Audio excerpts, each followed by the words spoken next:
Assalamualaikum everyone. This is Fahad again with a video, and this time the video is all about manufacturing account, and we are starting with another accounting video. If you haven't subscribed to the channel, then do subscribe and check out all the videos which have been made on accounting so far. So we are starting with the accounting video, but before we proceed on with the accounting video, we have to understand some of the basic concepts that are very important when we are solving the manufacturing accounts. Okay. First of all, we need to make distinction between two things, which is the direct cost and the indirect cost. Direct costs are those costs which can be identified, which can be traced to the product which is being manufactured. Okay, so that's why if I talk about a marker which is being manufactured in the market, so we can say plastic material can be traced directly to the marker. If you're making one marker, maybe if I give you the example, 1 kg or half a kg of the material could be used for that particular one piece of marker. Okay, if you're making two markers and 1 kg, three markers, 1.5 kg. So likewise, we can increase with the material with the number of markers. So this is called direct cost, a cost which can be identified, which can be traced back to the one product which is there. Okay. Second is indirect cost. Indirect costs are those costs which cannot be identified, which cannot be traced, which cannot be allocated to the product in the manufacturing process. They are called indirect costs, and in the manufacturing world we call them factory overheads. The examples are written in front of you. Wages of cleaners, we cannot identify that if a worker is cleaning the floor, so then we cannot say this thing that if a worker has cleaned the floor twice, so we can allocate the cost of $10 to one marker. We cannot say that the cleaning cost of cleaning the material, cleaning the floor for one time can be identified with the marker, because it does not relate to the manufacturing of markers. Whether you make 100 markers, whether you make one marker, the floor will be cleaned every other day. So we cannot directly relate this cost. So that's why it is called indirect cost. Another example of this could be supervisors. The salary of supervisors cannot be traced to the number of products, because we cannot say that the supervision is done for two products, cost you $20, for three products it costs you $30. We cannot say that. We cannot say it with surety. So that's why we call it as indirect cost. Rent of the factory, we cannot allocate the rent according to the number of products we are making. Then at factory electricity, we cannot say that one marker is taking electricity of $10 or maybe $5. We cannot say with 100% surety for that. So that's why it is called indirect cost. And the last thing is depreciation. With the passage of time, when we'll be solving these type of questions in the past paper, so you will identify, you'll be able to solve more things like this.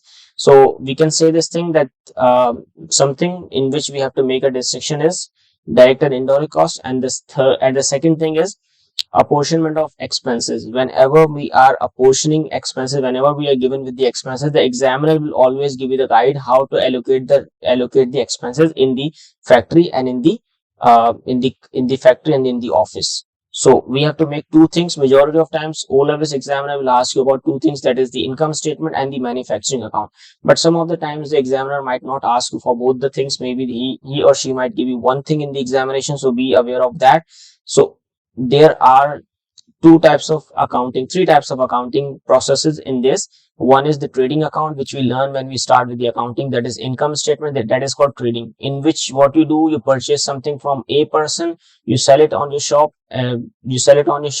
to B person, and in between you get a profit. That is why you are called as a middleman. Okay, that is called trading business. You do not manufacture anything, you do not go into the process of making anything at all in the trading business.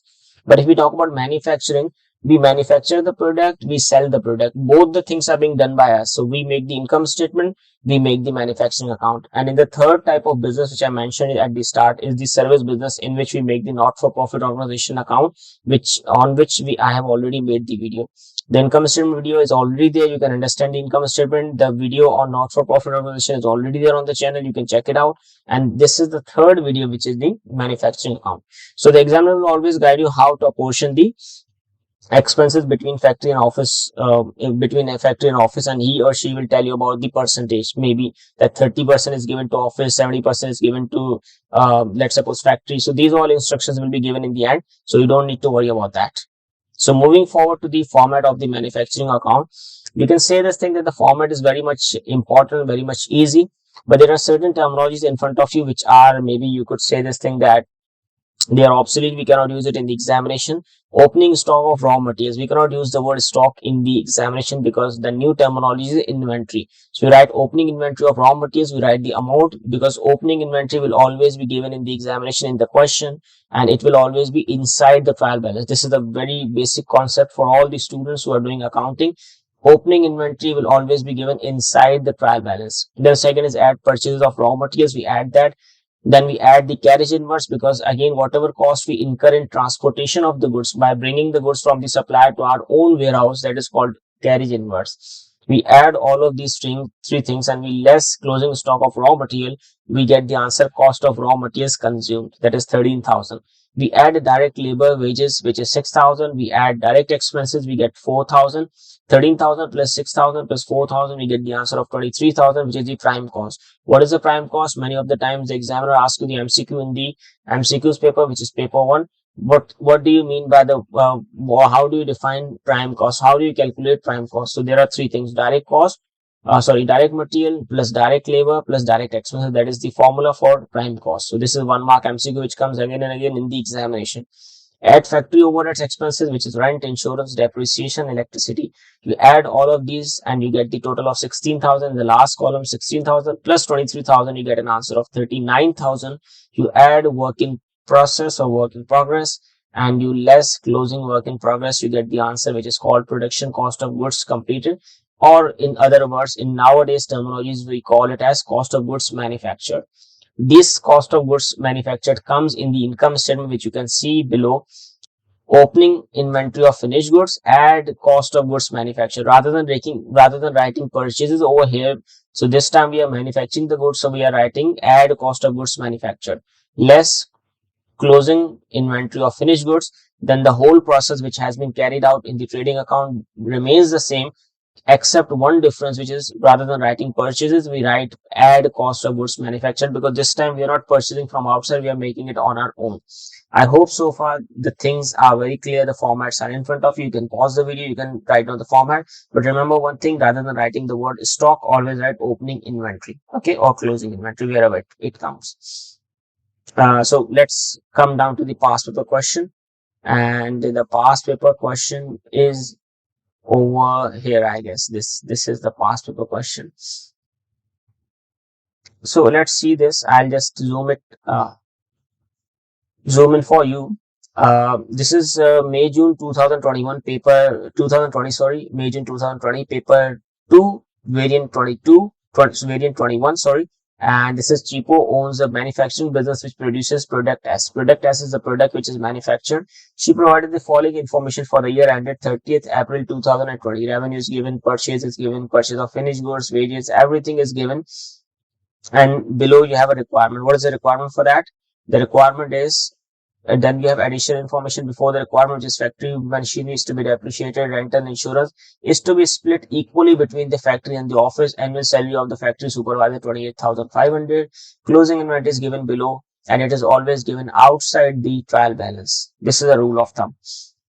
Prepare Cheapo's manufacturing account for the year ended 30th April 2020, and we have 10 marks for this, which is very easy, and 10 marks for the income statement. For what? For the trading section only. Okay, it all depends on the examiner's mood. If the examiner is in a good mood, if the examiner is feeling good, so he or she might give you the requirements in chunks. Where let's suppose if I'm a student, if I don't know how to make the income statement, so I can escape this 4 marks and I can come down to the 2 marks and the 10 marks. And again, this 4 marks will help me gather more marks if I'm good in the conceptual things. Okay, let's start with the manufacturing account. He or she has made 2 columnar manufacturing accounts. So let's start with this. First of all, we have opening inventory of raw materials. So where is the opening inventory? You can see inventory at 1st May 2019, which is 3120. This is the opening inventory for the manufacturing account. So if you write down the name, which is written over here like this: Cheapo manufacturing account for the year ended 30th April 2020. So let's make it on the whiteboard. Okay.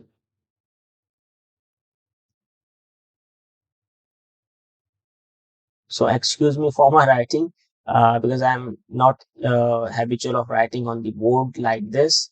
But again, I'll try my level best that you people can understand. Manufacturing account for the year ended. I forgot the year. What's the year? Year ended, which is, I guess, 30th April 2020. This is very important. Always start with the heading. But nowadays, the examiner is always giving the headings for this. So you don't need to worry about that. Okay. So first thing, which is very important, which is opening inventory of raw material. Okay. Opening inventory of raw material. So where is the opening inventory? If I shift the screen, you can see inventory at 1st May 2019. The opening inventory is 3120. So I write down 3120. Okay. Add purchase of raw material, because again we have purchased some raw materials.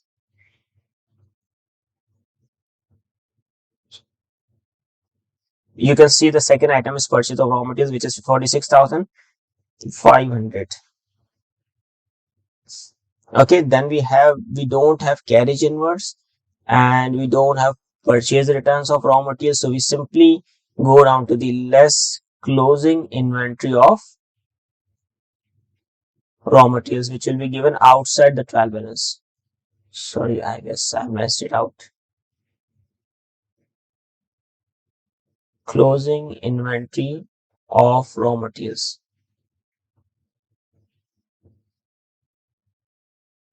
which is again given over here. If you could see 3000 at the end of the trial balance. So 3000. So I put a dash 3120. I'll do it over here.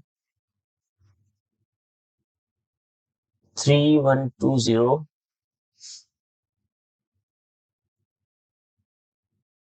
3120 plus for I'm doing this on the screen just in order to uh, give you the idea that how I'm calculating things. Okay, so I guess I messed it out again. 3120 plus 46,500 minus 3000. So this is 46,620.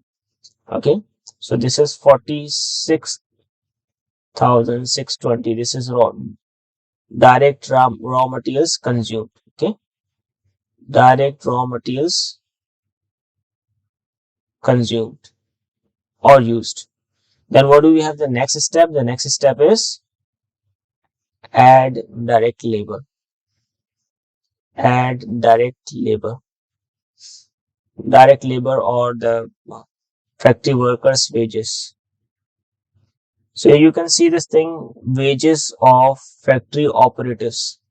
This is called direct labor. Factory operatives means the ones who are operating in the factory is called the workers. So this is 38 to 50.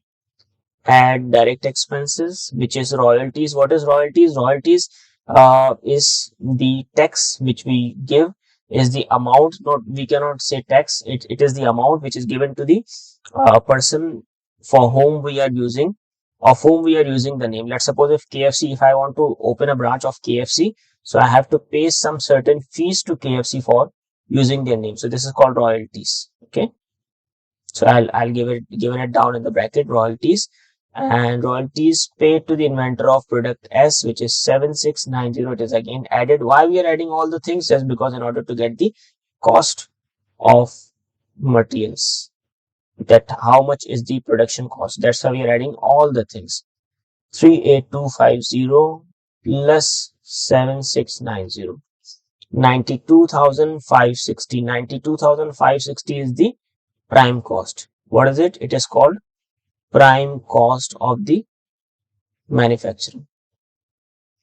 Now if I go back to this, so we have add factory overheads. Okay, so we write down add factory overheads. In the factory overheads we have certain type of expenses, so we need to see that. Add factory overheads. Okay, so in the factory overheads we have this factory general expense, which is 4500. So let's write it down. Factory general expense 4,500. Then we have factory fuel and power 5,325. 5,325 factory fuel and power. Fuel and power. And then we have rent and insurance. It is said that rent and insurance is to be split between the factory and office equally. Okay. So rent and insurance, if you see the amount, it is 28,000. So rent and insurance, which is 28,000 multiplied by 50%. So which will be the answer will be 14,000 because it has to be split half. The annual salary of the factory supervisor is 28,500. If annual salary is 28,500, so we don't need to go for the monthly salary. Okay. So annual salary, factory supervisor salary is always indirect cost. Factory supervisor salary, which is 28,500. One thing we are missing, which is the factory machine needs to be depreciated 20% per annum using reducing balance method. How do we do in the reducing balance method? We take out the factory machinery cost, which is 60,000 minus the factory machinery already present depreciation. So what do? We do like this. 60,000 is the earlier cost of the machine minus the accumulated depreciation, which is 21,600 multiplied by 20%. So this is 7680 is the depreciation of the machine. 7680 depreciation factory machinery.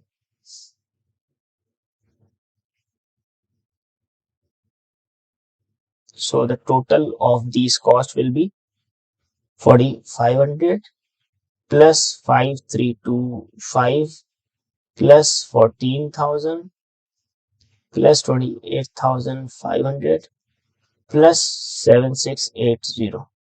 So it is 66,005, 60,005. Okay. So we write it down over here. 6,005. Okay.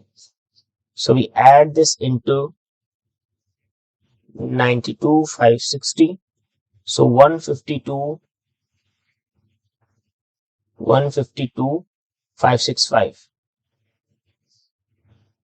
152,565. Now if we see the format, we have to add what? We have to add work in progress. Opening work in progress. Add opening work in progress. So what is the answer for this? We have opening work in progress, which is 5,400 less closing work in progress. Closing work in progress. Some of the students might be thinking about this thing that, sir, can we do it directly? No, you don't have to do it directly. We have to fulfill all these steps because this is not maths. Because some of the students think that if we are doing the same thing, so we could equate between the difference of opening work in progress and closing work. Don't do that. Do it in 2 steps so that the examiner can give you the marks, because this is not maths. We don't have to take out the right answer. We have to do the whole steps. Okay. 5,590, which is deducted. So if we see plus 5,400 and minus 5,590. So we get 152,375, which is cost of goods manufactured. Cost of goods manufactured. Okay, so we have to start with the second requirement of which is to make the income statement only trading section. Okay, income statement for the year ended 30th April 2020. And bracket we write down extract because we are only making the trading account over here. So sales is 254,000. So I can write it down 254,000 less cost of sales which starts from opening inventory of finished goods, and the amount is 8220. This is the amount, 8220. I'll just adjust this. Okay, now we have to add cost of goods manufactured, not purchases, only the cost of goods manufactured in the manufacturing account. Okay, cost of goods manufactured. So I just see the amount. The amount is 152375. 152375 over here. So I deduct less closing inventory of what? Of finished goods. I'm writing FG. You don't write FG. You write the full name, which is finished goods. So the closing inventory is 7885. So I deduct this 7885. So let's see what answer do I get. 8220, which is opening inventory, plus 152375 minus 7885, 152710. 152710. Okay, so I get this 254,000 minus 152710. So I get an answer of 101290. 1290, which is the gross profit of the question. So here the question is ended. And if I draw the line so that you people should not be confused. So from here the amounts are starting. So this is a two columnar format, but again I know I'm not making it with a very good presentation, but the purpose is just to explain you the things. And if you don't understand anything, you could comment below. And if you want to have one-to-one sessions with me, so you could just contact me on this email, ali.fahad54@gmail.com, and I will respond to you. If you have further queries, if you haven't seen the videos on my channel, do see all other videos. I'm also teaching accounting and economics and business, and do subscribe the channel so that I keep on posting the videos, and do comment below the questions, the topics you are looking forward in the future videos. Okay, so thank you for giving your precious time. Best of luck for your examinations. Goodbye.